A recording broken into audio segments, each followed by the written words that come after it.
Coucou la famille, bienvenue sur la chaîne. Heureux de vous retrouver aujourd'hui pour une nouvelle vidéo.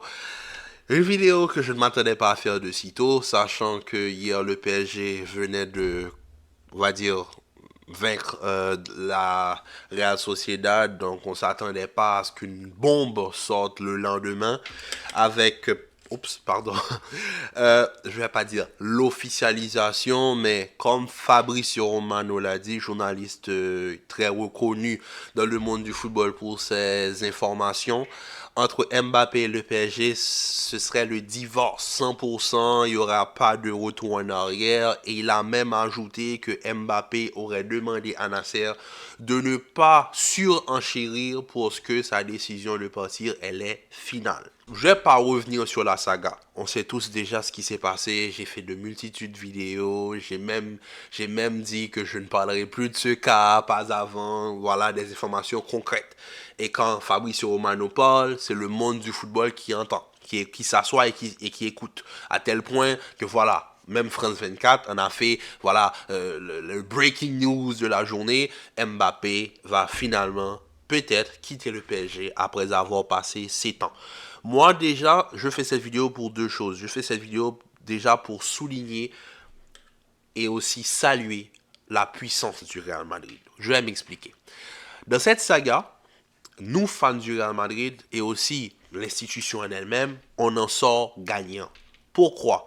Parce que on va pas se mentir, avec tous ces va-et-vient qui s'est fait, tous ces non-dits en backstage, l'image, c'était, on s'était mis d'accord qu'avant c'était une guerre d'image. C'était qui allait être, voilà, le plus important, le PSG, Mbappé ou le Real Madrid. Ben, il faut l'accepter que le Real en est sorti gagnant. Parce que pendant la période où Mbappé a fait je t'aime moi non plus avec le Real Madrid en a profité pour se reconstruire. Et je ne sais pas si vous êtes au courant, mais pour le mercato estival qui arrive, Mbappé n'était pas la priorité du Real Madrid. Hein. Ah, il faut se le dire, la priorité du Real Madrid, c'est Alphonso Davies. C'est pas Mbappé. Donc, déjà, savoir qu'on n'a pas d'attaquant. Le monde sait que le Real n'a pas d'attaquant. L'attaquant que veut le Real pourrait être libre en été. Au lieu de faire un pressing, qu'est-ce que fait le Real? Le Real s'occupe d'autres sujets.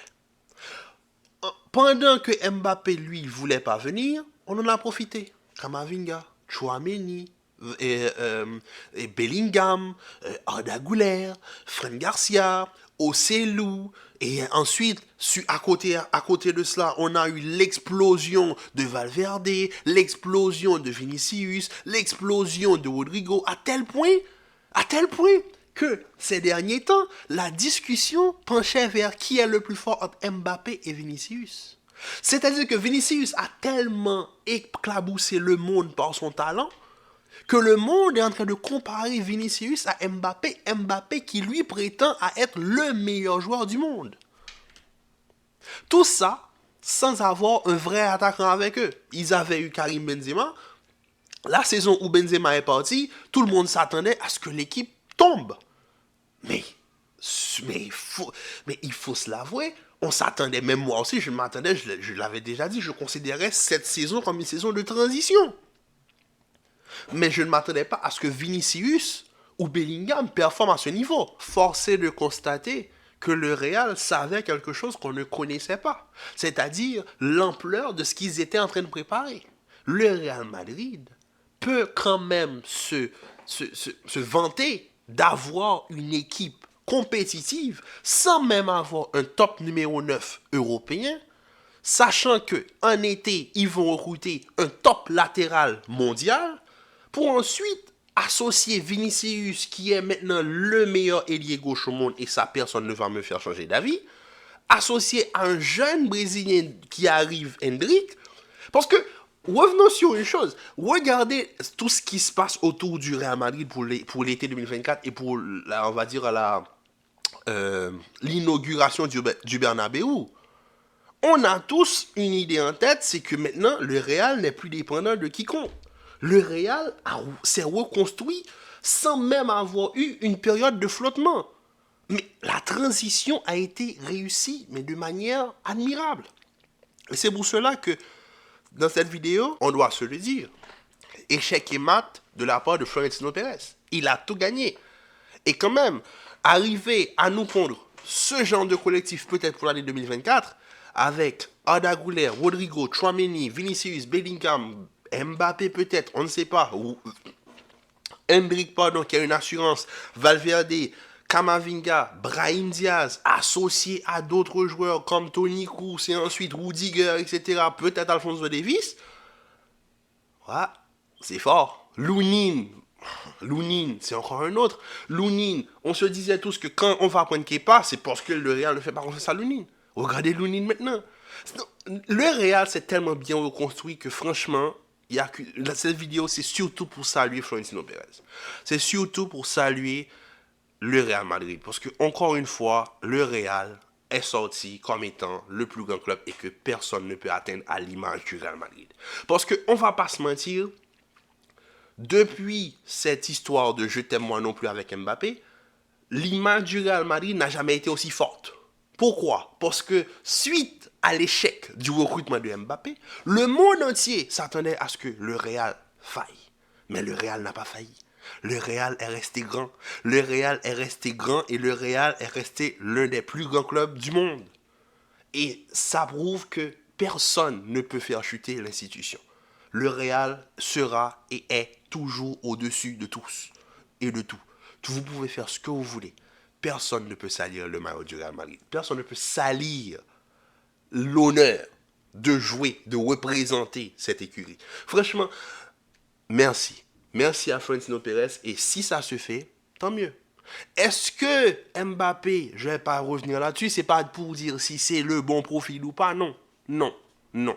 C'est pas ça qui m'intéresse. Ce qui m'intéresse, c'est de voir à quel point l'équipe est devenue super forte, que le transfert d'Mbappé maintenant, c'est juste un plus associé à. C'est plus le joueur, c'est pas genre Mbappé va venir et le monde entier va tourner autour. Non, non, non, non.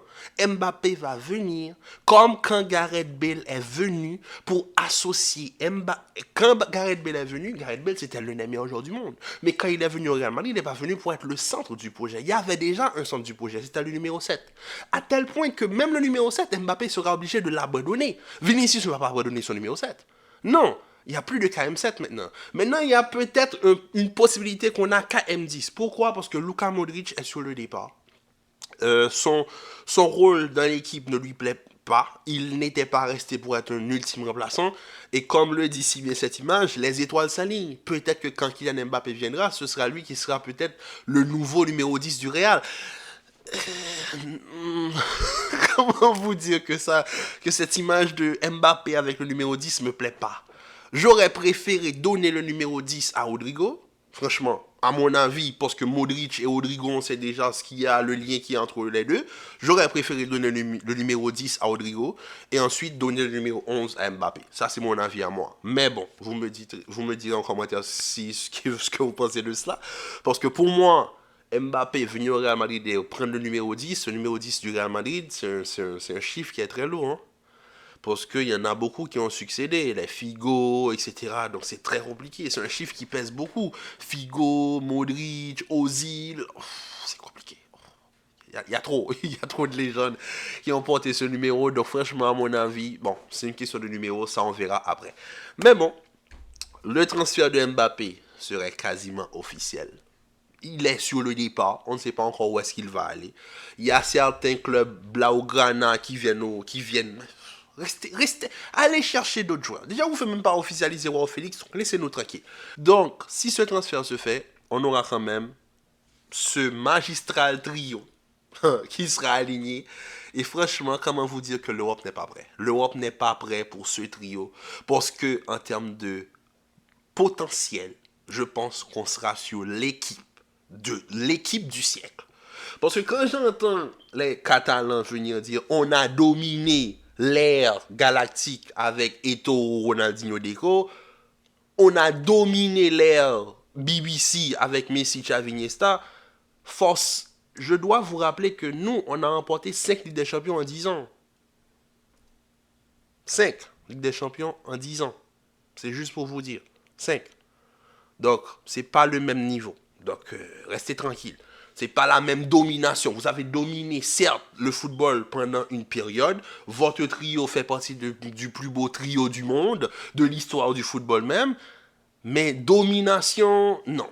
Le Barcelone de Pep, il n'y a rien à dire. C'est l'année 2009, ça a été la référence pour tout le monde. Tout le monde qui regarde le football, le Barça 2009, ok. Mais ensuite, les Luis Enrique, les Kike, c'est... Non, non, voilà. Tranquille. Vous avez dominé, certes, mais pas totalement, ok? Oui, dans les classicos, on s'est pris des tôles, c'est pas... Voilà, on n'est pas fiers de cela, mais on a quand même... Notre armoire à trophée est bien remplie sur cette ère de domination. Maintenant, dire que Gavi, Pedri et Yamal vont dominer l'ère Mbappé, Vinicius, Bellingham...